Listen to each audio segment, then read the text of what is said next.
কি শেয়ার করব তোমাদের সাথে লেমন গার্লিক চিকেন রেস্টুরেন্ট স্টাইলে। তার জন্য বেস্ট পার্ট নিয়েছি 2 টুকরো, তার মধ্যে দিয়ে চিকেনের বোনলেস চিকেনটা বার করে নিয়েছি।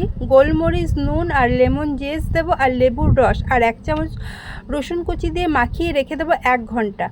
আর যে হাড়ের অংশটা দিয়ে একটা স্টক বানিয়ে নেব লেবু পাতা দিয়ে, ভালো করে ফুটিয়ে রেখে দেবো। আর এদিকে বাটার দিয়ে দিয়েছি কড়াতে, আর 1 চামচ ময়দা দিয়ে ভালো করে ভেজে নিয়ে যতক্ষণ না কাঁচা গন্ধ যায়, এবার দিয়ে দেবো 1 কাপ দুধ ভালো করে ফুটিয়ে নিয়ে এবার চিকেন স্টকটা দিয়ে একটা ব্যাটার বানিয়ে রেডি করে রাখবো। ফুটে উঠলে এটা গ্যাস বন্ধ করে সাইড করে দেব।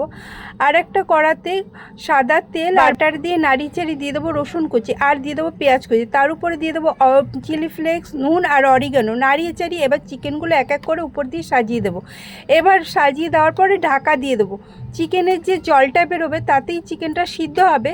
দেখো চিকেনটা সাদা হয়ে গেছে, এবার নাড়িয়ে চাড়িয়ে জলটা শুকিয়ে নেওয়ার পালা। এবার উপর দিয়ে দেবো যেটা রেডি করে রেখেছিলাম স্টক দিয়ে সেটা।